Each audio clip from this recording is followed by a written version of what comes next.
Like, can I have 5 seconds? They're like, she's on the phone, she's coming. I'm like, oh my God. My brain's not even thinking about whatever else I could possibly bring. Almost the camera falling off of this car. Hi, I'm Tommy Dorfman. I'm the writer and director of I Wish You All the Best. And I'm Alexandra Daddario, one of the actors, and I wish you all the best. And this is Set Stories with the Collider. I run a tight ship. We had a really smooth ride. I'm also like not interested in chaos or drama at work. If something like needs to shift, I'm very like, okay, well then that wasn't supposed to be that way. It's supposed to be this way.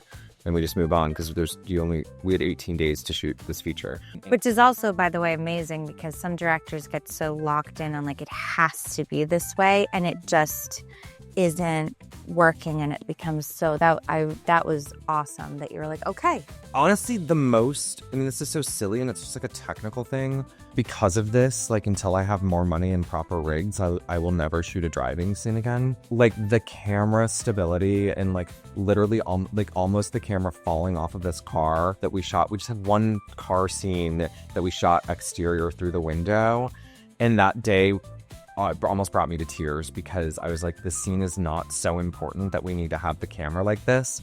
And it was the only conflict I actually had on set with anyone on crew because it was like, my DP was like, we have to shoot it like this. And I was like, someone get in the back seat and shoot coverage from behind and profile. Like, I don't care. Like, we are spending hours on a weird rig that we are just like wasting everyone's time and energy. And like, I just want to do the scene, you know, and I'm very much in interest of like not overcomplicating things. And like, if we can find a way to get through a scene where the actors can be like present and not distracted and not waiting in their trailer for hours, because I know what that feels like because I've been on TV shows where that always happens, then I'm gonna do it, you know. I just think but everyone was lovely. I hire based on person, not especially like above and below the line. Like I really like, I trust that everyone is talented, and then it's really like, are you a person I want to spend this much time with, and are you a person who's going to get along with the other people that I think I also want to spend this much time with? And like, that's how I make decisions, and ultimately we end up in a space of pretty good cohesion where bad things don't happen. I enjoyed working with Cole and Corey, all of our scenes that, I think in real life, there's a sense of people are closed off or hesitant or don't know what to expect from another person. And I just felt it's such a beautiful thing to come in with people who are so open, and you as well, just everyone being so open and guards down and come in and just instantly connect with people. I love that. And those days were beautiful, and just have a bunch of people really open, really wanting to connect, and really, it's sort of healing and amazing to come into a room where everyone's just like, so happy to see each other, and we're so happy to connect, like heart to heart. Yeah. So that's why I'm an actress, and those days were really beautiful. I think that's the gift of making indie film, is that like everyone's there because they really want to be there and they're really excited about the thing, especially like with people like you and Cole and Corey who do a lot of other things as well, have a little bit more autonomy, a little bit more choice in what you approach your work with, and like why we do certain things for money and we do certain things for heart, you know. And it's like, this is a situation in which everyone was, I think, excited to show up and do something for the character and the story that we were telling, and there was less, with no agenda of what could happen, because you never know with a film like this. It could have never been released. But I wonder if that's partially, I remember watching the three of you fall into each other so quickly, and I was like, and I had this realization that all three of you have been doing this for a very long time, like since you were very, very young. And I was like, oh, I wonder if they just have this like ease on set that some people don't have, and like there's like a kind of bond that I didn't even know was going to happen, that was unspoken and never even needed to be talked about, of just like, I don't know, comfortability and being at home in a place like that. You get used to being connected to strangers, and like, because we all have the ability to do it, but it's uncomfortable for people, and it's like a thing you have to practice to, like, you know, and it's hard for me to do outside of a set. Totally. It's a lot easier for me to be like, hi there, stranger, like, you know, on a set than at a party where I'm like, you know. So there's when you have that, when you're allowed to do that and you know that's the expectation and you're allowed to just sort of relax into connecting and being like, all right, let's hold hands and let's do this. And it's like, it's not uncomfortable. So it's it's kind of nice.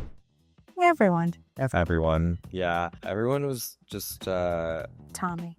you too. Well, I'm a ham. Yeah, I'm same.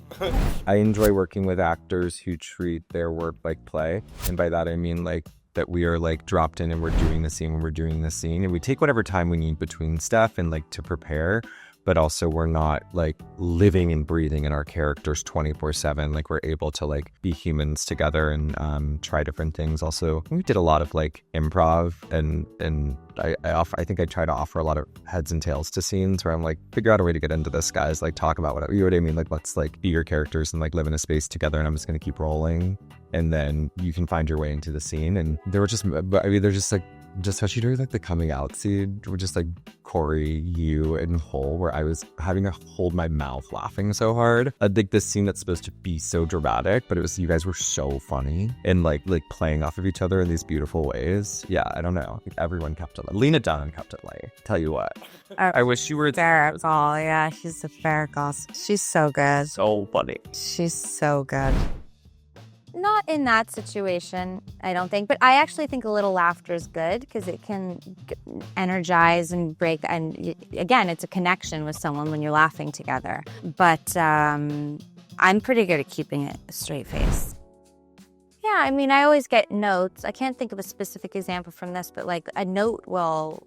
like, oh, yes, that's absolutely... Because sometimes you'll go in and you'll do a scene and it doesn't feel... You're like, something feels wrong, but I can't quite put my finger on it. And then you'll get a note that just allows... And sometimes it can just be a word, like you're angry or you're sad. And that can be, oh, and it completely changes the trajectory of the scene. So that definitely...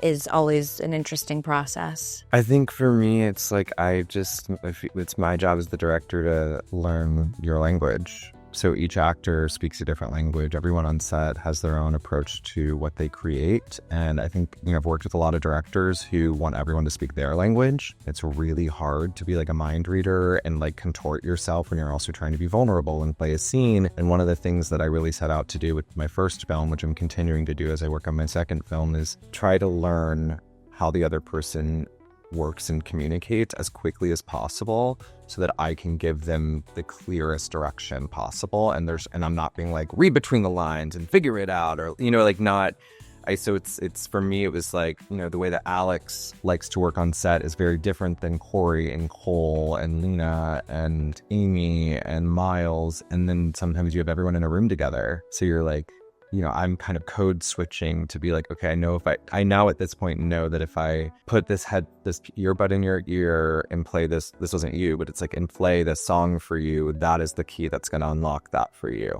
Or if I actually leave you alone, I know on the third take that you're going to like land in the place that like, I know you're like, you need this amount of time. Like it's for me, it's about it being a little bit more intuitive. People don't use their words a lot in general. And communication is like 80% nonverbal or more. And acting on screen is like, you should be able to watch a movie on mute, in my opinion, and like kind of have a sense of what's going on from like physical behavior and like how people are working in a space and internalizing things nonverbally. So similarly, I think as a director, you have to be able to listen to the people you work with non-verbally and like clock that if someone comes to set wearing something and they keep kind of like something, like something in their body's moving, I have to be like, oh, do you want to change? Like, is that the right shirt? What do you feel better in something else? Or, But again, I think that's a lot of different answers. But on the flip side of that, on tangible items, I still have this flannel that I stole so much stuff. And I'm it's like, and I'm always like, oh, this is like the flannel that Hannah and Ben wore in my roofie, and like I feel very connected to things in that way. Or like Lena's wearing this necklace in the film that was my grandmother's, and like I thought we'd find ways to like put ourselves into things and find each other, and sometimes what someone needs is like a vape that they can hit between takes that's in their desk drawer, and sometimes what people need is to just not be talked to at all. Myself.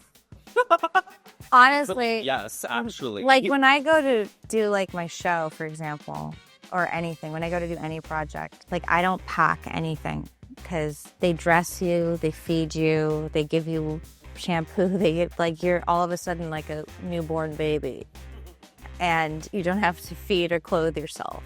So like I'll go to work in my pajamas and it doesn't matter.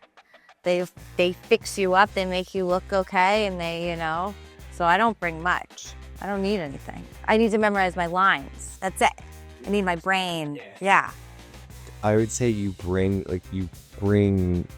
like yourself fully in a way that like not everybody does. Because I have nothing else to bring. You show up fully ready and present and My pajamas. and like creative and open. What do I bring to set? The cigarettes. Yeah, no, but that is true for you. I could attest to this because I've never seen you bring a bag to set. I've only seen you bring like your phone and maybe a bag, maybe. Yeah, I guess I do throw like my script in a bag. Yeah. Snacks. Snack. Things that don't get stuck in your teeth. Yeah. God, you're so professional. Floss, in case something gets stuck in your teeth. Floss is actually very important. Brilliant. But they have it there for you. You don't even need to bring it. You read that Breath mint. That Betty Gilpin op-ed about what being an actor's like? I listened to it. About Terry the AI actress? No, this was years ago where she's like talks about basically being treated like a baby because you're like, you think that you're like the best person in the room and you're so special, but it's just because you're an insurance liability. That's why everyone. No, that is true. No, I don't think it's because I'm the best. No, in fact. No, but it's like, it's just like the way Hollywood is. No, in fact, structured. It's annoying because they follow you around. Yeah. They follow you around as if you're going to run away or get hit by a car. Or like you can't. It's because if you. I'm like, what? I'm like, geez, why are you still? They're like, she's going to the bathroom. I'm like, I can hear you. Like, can I have 5 seconds? They're like, she's on the phone. She's coming. I'm like, oh my God. Yeah, because if they lose you, it's an insurance liability. It is, yeah. So they really, they monitor you. I have someone with me who will remind me to drink water, which is to say, like, I get so that I, like, forget to, like, be hydrated. And I have, like, someone on set who's, like, that's my only thing is, like, I'm really, like, I need someone who will tell me to drink water, which is not a real thing. But I don't know. I don't know what else I'd bring. Nothing. Again, our art. Cigarettes in my phone and my script. That's kind of it. Please go see I Wish You All the Best in theaters on November 7th. November 7th.